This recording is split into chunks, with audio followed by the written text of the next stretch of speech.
Schon am nächsten Tag fangen die Vorbereitungen fürs Fest an. In der Küche zeigt der Pupsi stolz seine Torte. «Pupsi!» schimpfen die Freunde. «Wie kommt denn das Loch in die Torte?» Ich hat doch müssen probieren, wie sie schmeckt. Stottert der Pupsi.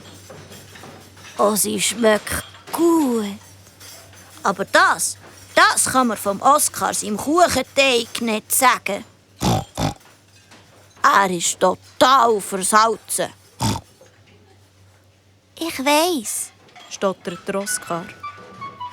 «Ganz ruhig», ruft Prinzessin Lilifee lachend, wo sie die Freunde in der Küche besucht.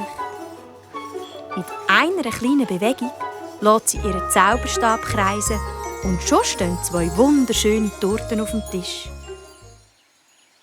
Im Schlossgarten schmückt der Bruno und der Henry den grossen Tisch. Und sie sind dabei ganz verzweifelt.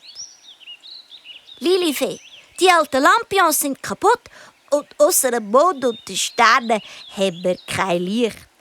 Wenn uns nichts einfällt, sitzen wir im Dunkeln. Die Lilifee lächelt. Kein Problem.